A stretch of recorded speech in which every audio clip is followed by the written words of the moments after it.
Guys welcome back to channel. നമ്മൾ ഇന്നത്തെ video പറഞ്ഞാൽ നമ്മുടെ ബാക്കിൽ കാണാറുണ്ടല്ലേ, കണ്ടിട്ട് ചിലർക്ക് മനസ്സിലാക്കണം ഫോർച്യൂണർ വേണ്ട. നമ്മൾ ഇന്നത്തെ വീഡിയോ പറഞ്ഞാൽ ഫോർച്യൂണറിന്റെ കുറച്ച് ഫീച്ചേഴ്സ് നോക്കാൻ പോകണം. ശരി, നമ്മൾ ഉള്ളിട്ട് കാര്യങ്ങൾ വെച്ചാൽ ക്യാമറ ഉണ്ട്, അത് പുറത്തത് ഞങ്ങൾക്ക് ലാസ്റ്റ് കാണിക്കാം. ഉള്ളിൽ എന്താ വെച്ചാൽ ഇവിടെ കുറെ ഗ്ലാസ് നിൽക്കണമൊക്കെ ഉണ്ട്. ഇത് പിന്നെ ഇവിടെ ഇത് എൻജിൻ സ്റ്റാർട്ട് സ്വിച്ച് ബട്ടണാണ്. ഇത് നമ്മളെ ഉള്ളിൽ വെച്ച് സ്റ്റിയറിംഗ് കുറെ കാര്യങ്ങളൊക്കെ ഉണ്ട്. ഇതിൽ ക്ലച്ചില്ലട്ടാ, ക്ലച്ച് കണ്ടോ, ക്ലച്ചില്ല ഇതിന്. പിന്നെ ഗീറ് കാണിച്ചു, ഗീറ് ഇതാപ്പോ പാർക്കിംഗ്, റിവേഴ്സ്,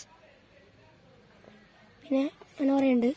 നമുക്ക് ഇവിടെ നോക്ക്, ഇവിടെ വരുന്നത് പ്ലസ്സിങ്ങും മൈനസും ഉണ്ട്, ലൈറ്റിങ്ങും കാര്യങ്ങളും. ഒരു ടി വി വരുന്നുണ്ട്, സൺറൂഫ് ഇല്ല കേട്ടോ. പിന്നെ ഇങ്ങനെ നമുക്കാണിങ്ങനെ ആക്കാം. വേണ്ട ലൈറ്റ് വരുന്നുണ്ട്, ലൈറ്റ് വരുന്നുണ്ട്. അതൊക്കെ തുറക്കാൻ നമ്മൾ കുറച്ച് സ്പേസ് വരുന്നുണ്ട്. പിന്നെ ഇവിടെ നമുക്ക് വെള്ളം കുപ്പി വേണമെങ്കിൽ വെക്കാം. ഒന്ന് പ്രസ് ചെയ്ത് കൊടുത്തായിട്ട് ഇവിടെ വെള്ളം കുപ്പി വരുന്നു. പിന്നെ ഇങ്ങനെ അടിച്ചു കൊടുക്കുക, അപ്പോൾ പ്രസ് ചെയ്യാം. പിന്നെ ഇവിടെ തുറന്നിട്ട് ഇവിടെ പിന്നെ കാര്യങ്ങൾ കുറേ വെക്കാം. ഇവിടെ കുറേ കാര്യങ്ങൾ വെക്കാം. പിന്നെ അതിനുള്ള മുൻഭാഗത്ത് വരുന്നത് അതിൻ്റെ അപ്പോൾ നമുക്ക് പിൻഭാഗത്തേക്ക് വരാം. പിൻഭാഗത്തേക്ക് വരുമ്പോൾ നമുക്ക് എന്ത് ചെയ്യാം, അവിടെ ഒരാൾ രണ്ടാളെ കുട്ടിയാണെങ്കിൽ പിടിക്കാം. ബാക്കിൽ വരുമ്പോൾ എന്ത് ചെയ്യാം, നമുക്ക് ഇവിടെ ഒരാളും ഇതൊരു രണ്ടാൾക്കാരെ പിടിക്കാം, 3 ആൾക്കാരെ നമുക്ക് പിടിക്കാം. പിന്നെ ഇവിടെ ഫീച്ചേഴ്സ് വരുമ്പോൾ ഇവിടെ ബോക്സിൻ്റെ ഇതുണ്ട്, ഒരു വെള്ളം കുപ്പിയൊക്കെ വേറെ കാര്യങ്ങളും വെക്കാം. അവിടെ ഇതാണ് താറ്റാകുന്ന ആൾക്കാരാണ്. ഇവിടെ നമുക്കൊരു സ്പേസ് ഉണ്ട്. പിന്നെ ഇവിടെ 2 പീസാണ്. ഇവിടെ നമുക്കാണെങ്കിൽ ഇവിടെ ആണെങ്കിൽ എന്തെങ്കിലും തൂക്കിടട്ടാം. എത്ര 4 കിലോ വരെ നമുക്ക് തൂക്കിടാൻ പറയുന്നത്. പിന്നെ വേറെന്ന് വെച്ചാൽ ഇത് കുറച്ചുകൂടി ബാക്ക് പോകണം.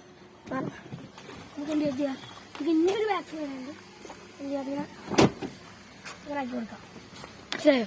നമുക്ക് എന്ത് ചെയ്യാം, നേരെ ബാക്കോട്ട് വരാം. ബാക്കിൽ നമുക്കാണെങ്കിൽ 3 ആൾക്കാർ ഇരിക്കും, മാക്സിമം 3 ആൾക്കാർ. ഇനിയിപ്പോൾ നമുക്ക് ഈ വണ്ടി ഉണക്കുമ്പോൾ നമ്മളെ ഉള്ളത്തെ പോട്ടിയൊക്കെ പോകാൻ വേണ്ടിയിട്ട് ഇവിടെ കുറേ കാര്യങ്ങളുണ്ട്. പിന്നെ 2 AC ഇവിടെ ഉണ്ട്, പുറത്ത് 2 AC ഉണ്ട്, അങ്ങനെ കുറേ കാര്യങ്ങളൊക്കെ ഉണ്ട് ഇവിടെ. പിന്നെ ബാക്കിൽ ഡിക്കിയാണ് കേട്ടോ. ഡിക്കിൽ നല്ല അത്യാവശ്യം നല്ല പോലെ സ്പേസ് ഉണ്ട് കേട്ടോ. ഉണ്ടാവും നല്ല പോലെ സ്പേസ് ഉണ്ട്. ഇനി നമുക്ക് പുറത്ത് വിശേഷങ്ങൾ കാണാം. പട്ടാക്കില്ലേ നമുക്ക് എന്ത് തന്നെ തിരിച്ച് മടക്കിയിട്ടുണ്ട്.